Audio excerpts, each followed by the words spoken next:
Okay, so like, subscribe, and share for more videos like this. Now, there's been a lot of headlines. Actually, this is not even a headline. This is not even a story.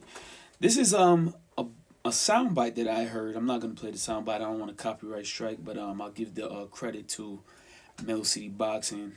He's been doing these. I guess it's a reoccurring, and he has a reoccurring guest in Floyd Schofield Sr. The father. You may not know who he is. He's this guy. If you still don't know who he is the father to Floyd Schofield Jr.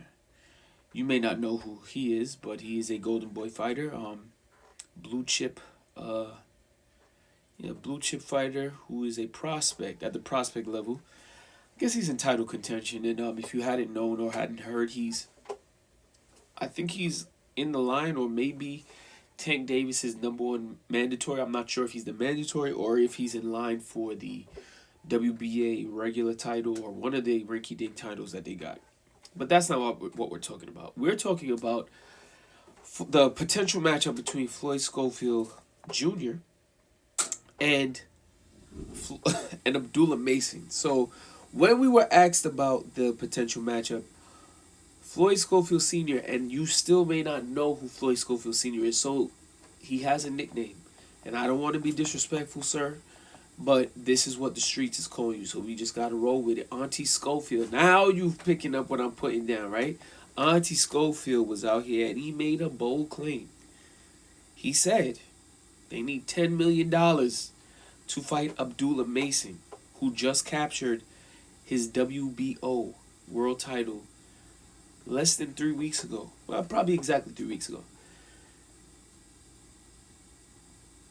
$10 million they need to cash out. Now, this is the same number that Earl Spence received and Terrence Crawford received to fight each other in the the undisputed bout basically 3 years ago. So I don't understand where in the hell this guy came from now.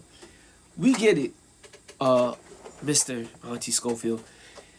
You are doing the best that you can to make sure that your son is going to be financially right, and he's going to be in the best position to make the most bang for his buck. Pause. And I get it. You're the father.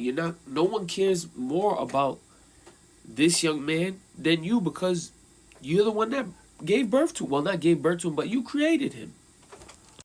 But from what I see, it just seems like you always want to be all in the videos, all on the interviews, always at the podium, talking, and you just there at Golden Boy. You know what I'm saying? That can't really do nothing for you, because it's like ice water over there. You know what I'm saying? It's like the Arctic.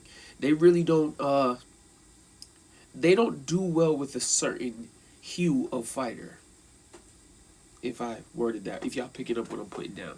So, although you are trying to do a great job marketing your son, you also have done some bad marketing with your son. Exhibit A. Exhibit A right here. What in the hell was this? We're talking about... Yo, we really talking about... I don't know what this was. Like, Floyd Schofield Jr. had the opportunity to fight for the WBC world title. He had the opportunity to fight Shakur Stevenson in Riyadh last year.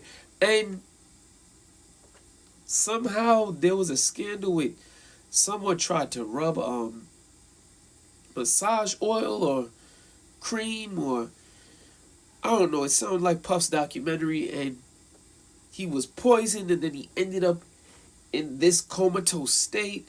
And there was a video, and there was that song for the Feed the Children commercials was playing, the In the Arms of an Angel.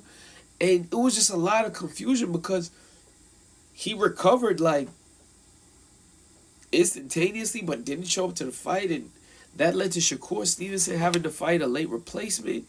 And a lot of people gave Shakur flack because they said, oh, he fought a plumber, but this was the guy that was supposed to be fighting him in the first place.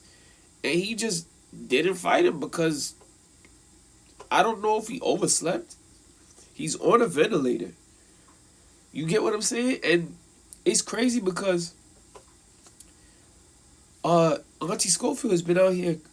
He's been very vocal on a lot of other fighters. Like, he's had some words about O'Shaquie Foster. O'Shaquie Foster, to my recollection, if you count an interim title, he's a 2 division titleist. He's accomplished a lot in the sport. Abdullah Mason, who you just brought up, he just won a world title. He's a champion. These talking about Top Rank is moving him a certain way. Of course Top Rank is going to move him a certain way. He's their guy.